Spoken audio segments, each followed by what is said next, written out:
할렐루야.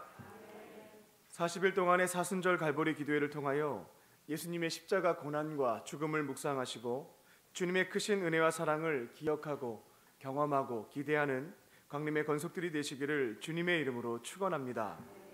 오늘 말씀의 제목은 나는 양을 위하여 목숨을 버리노라입니다.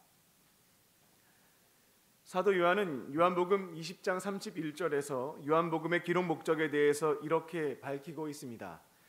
오직 이것을 기록함은 너희로 예수께서 하나님의 아들 그리스도이심을 믿게 하려 함이요 그 이름을 힘입어 생명을 얻게 하려 함이니. 사도 요한은 요한복음을 통해서 예수님이 하나님의 아들 그리스도이심을 온 세상에 전파하고자 했습니다. 여기에서 하나님의 아들이라고 하는 것은 하나님과 동등하신 분, 신성을 소유하신 분이다라는 것을 뜻합니다. 요한은 요한복음보다 약 30년 정도 먼저 기록되었던 마태, 마가, 누가복음에서 예수님의 생애와 인성을 강조하였기에 그 이후 요한복음을 통하여 예수님의 절대적인 신성, 하나님과 동등하신 분임을 강조하려고 했던 것입니다. 따라서 요한복음에는 예수님께서 신적인 능력으로 행하신 7가지 표적과 하늘의 지혜로 선포하신 7가지 담화가 기록되어 있습니다. 그리고 예수님께서 스스로 그리스도이심을 밝혀주신 7가지 선언도 기록되어 있습니다. 예수님은 에고 에이미라는 표현으로 자기 자신에 대해서 계시해 주셨는데, 에고 에이미는 영어로는 I am, 한국말로는 나는 땡땡땡이다 라고 번역할 수 있습니다. 예수님은 자신에 대해 생명의 떡, 세상의 빛, 양의 문, 선한 목자, 부활이요 생명, 길과 진리와 생명, 참 포도나무이다 이렇게 7가지로 선언하심으로 자신이 하나님의 아들 그리스도이심을 가르쳐 주셨습니다. 오늘 요한복음 10장에는 7가지 자기 선언 중에서 나는 양의 문이다, 그리고 나는 선한 목자이다, 이 2가지 선언이 기록되어 있습니다. 오늘 본문의 말씀을 통하여 3가지 영적인 교훈과 기도의 제목을 삼고자 합니다. 첫 번째로 예수님은 참 목자이십니다. 오늘 본문에는 참 목자의 3가지 특징이 나타나 있습니다.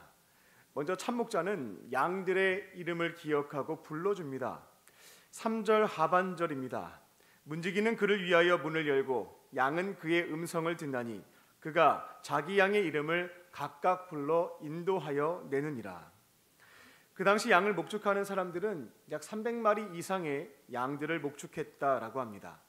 그런데 본문에 등장하는 목자는 그 많은 양들에게 각각 이름을 다 지어 주었습니다.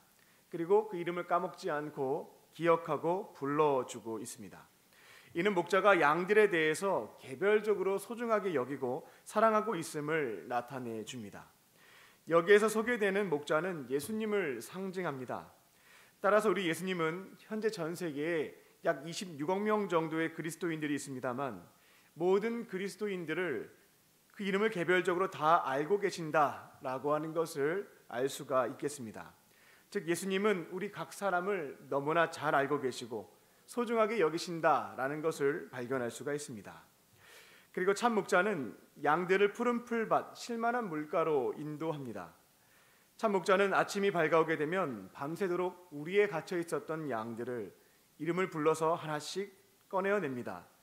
한 마리씩 정겹게 이름을 부르면 양들은 목자의 음성을 알고 있기 때문에 그 음성에 반응하여 목자 곁으로 모여들기 시작합니다. 목자는 이제 앞을 향해서 걸어갑니다. 양들은 그 뒤를 따라가는 것입니다.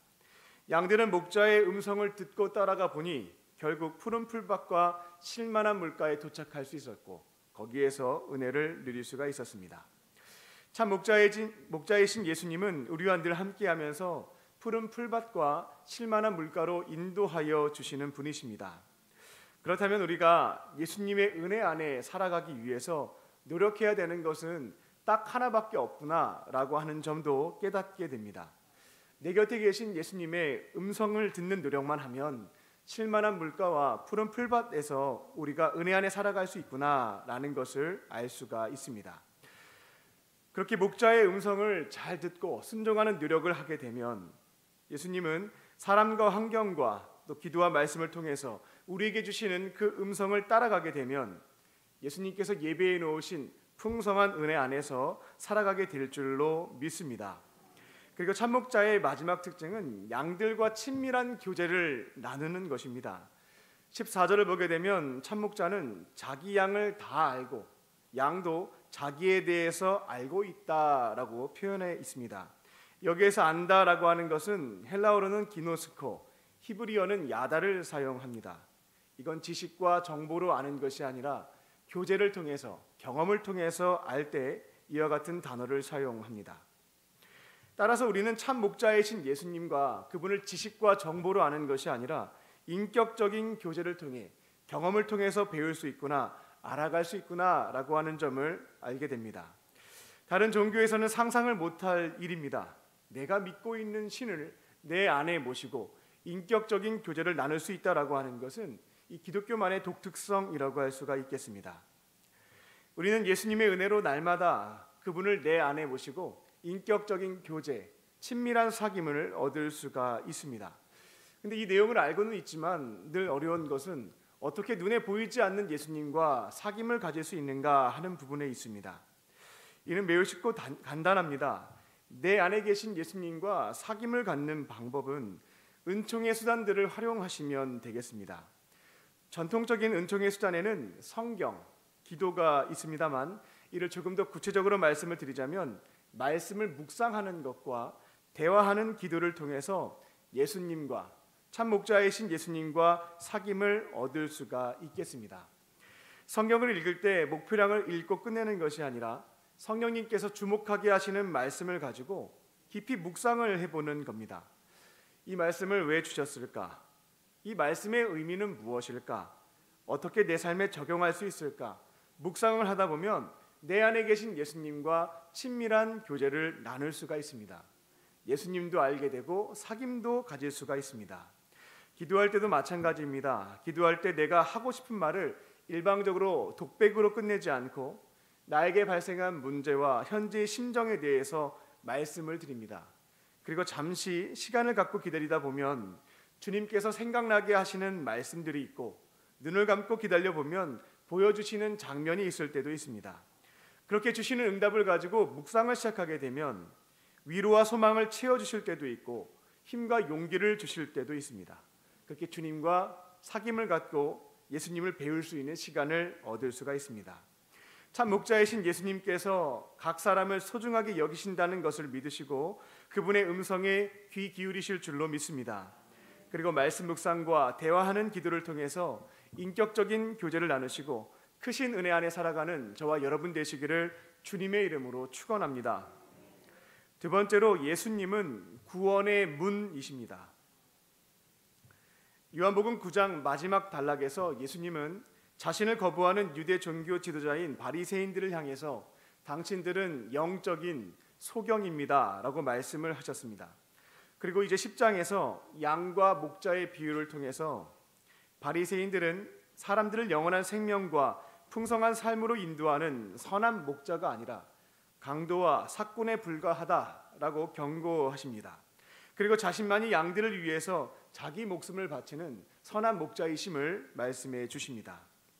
그 당시 이스라엘 백성들을 구원의 길로 안내했던 바리새인과 율법학자들, 그들은 구원의 방법으로 할례와 율법을 제시하였습니다.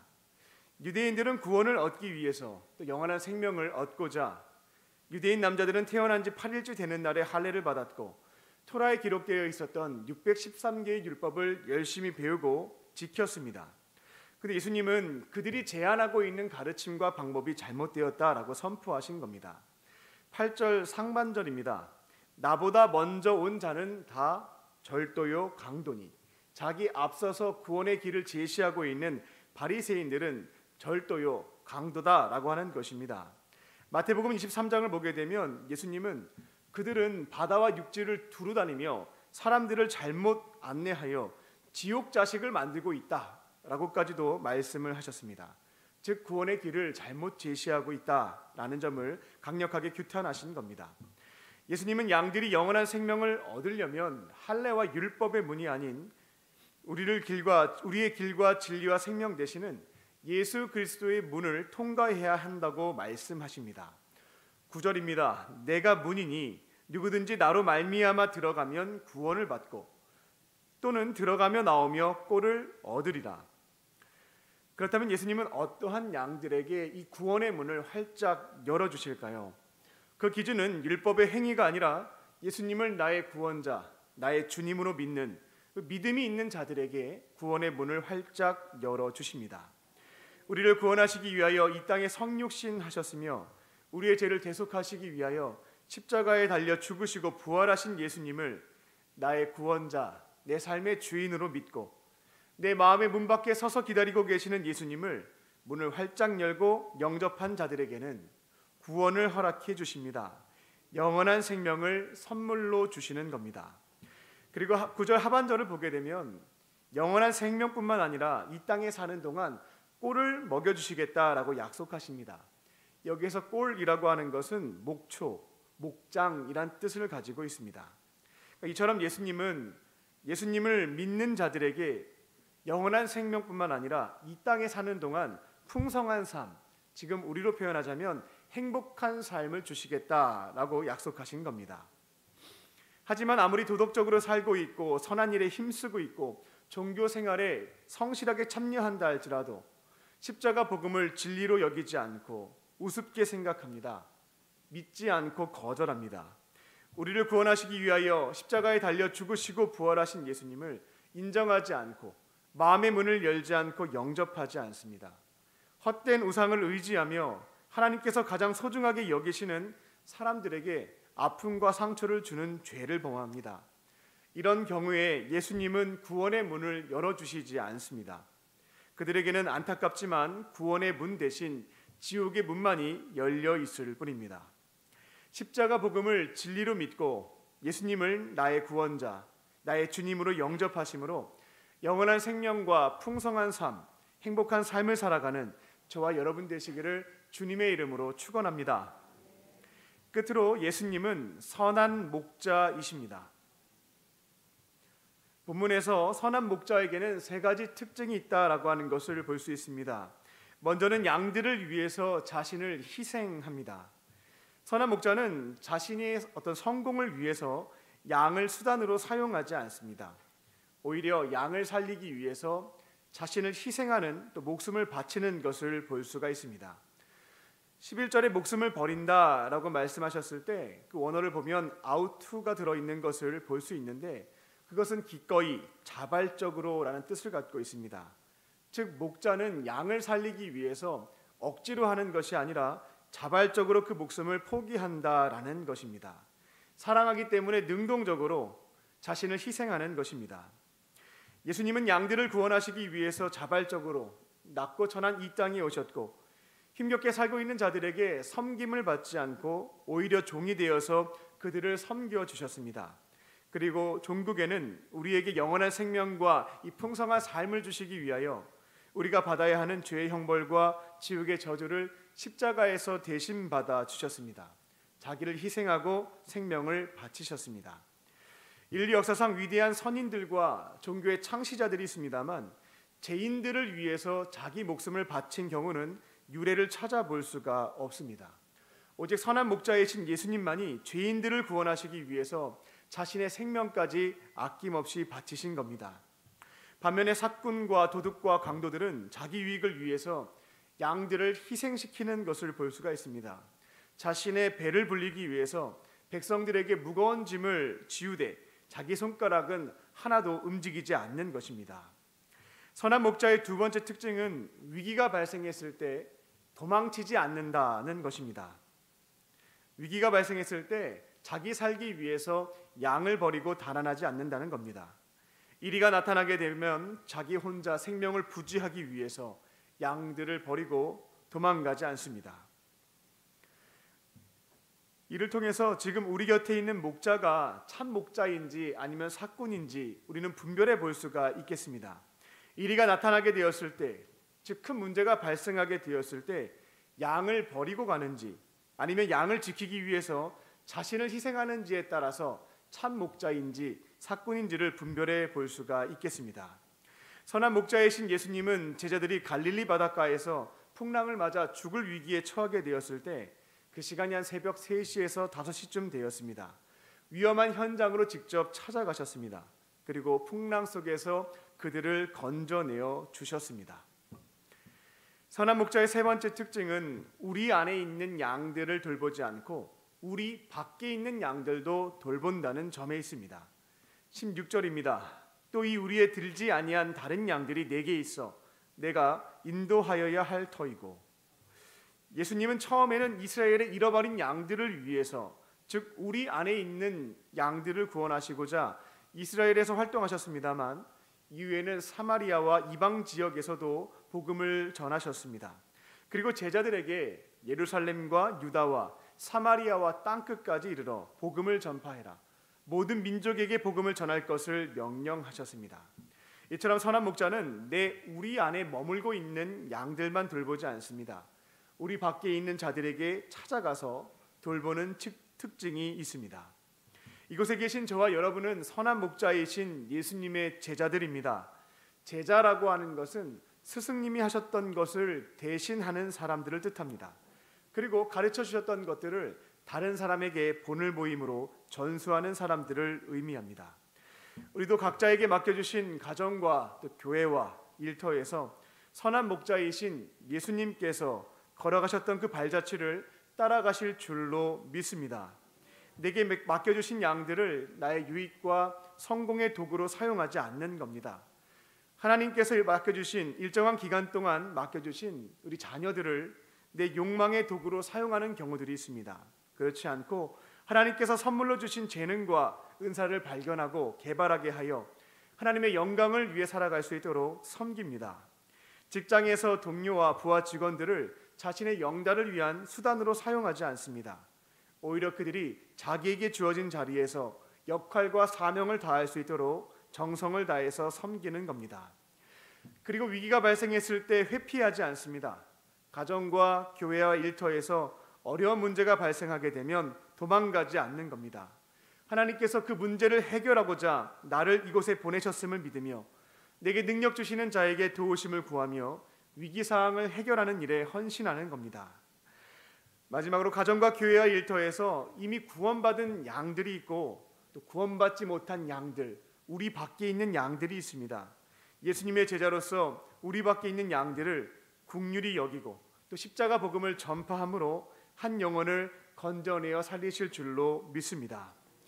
선한 목자이신 예수님의 발자취를 따라 맡겨주신 양들을 정성을 다해 섬기고 위기를 회피하지 않고 자신을 희생함으로 해결하시고 우리 밖에 있는 양들에게 복음을 전하는 저와 여러분 되시기를 주님의 이름으로 축원합니다. 기도하겠습니다. 살아계신 하나님, 오늘도 우리에게 하루를 더 살 수 있는 생명을 주시고 하루의 시작을 세상의 거짓 메시지에 기울이지 않고 살아계신 하나님의 말씀으로 열어가게 하시니 감사합니다. 예수님을 나의 구원자 주님으로 영접함으로 영원한 생명과 풍성한 삶을 얻게 하여 주시고 참 목자이신 예수님의 은혜 안에 살게 하여 주시옵소서. 선한 목자이신 예수님의 발자취를 따라가게 하시고 복음을 전파하는 삶, 섬기는 삶, 문제를 해결하는 그 삶을 살게 하여 주시옵소서.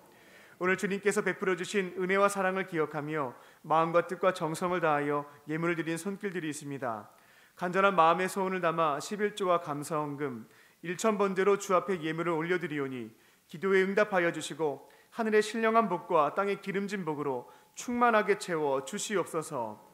그리고 몸과 마음이 병든 환우들이 있습니다. 성령께서 아픈 부위에 친히 안수하여 주시고 치유의 광선을 비추어 주셔서 모든 질병에서부터 깨끗하게 회복시켜 주시옵소서. 그렇게 하실 줄 믿고 감사드리오며 예수님의 이름으로 기도합니다.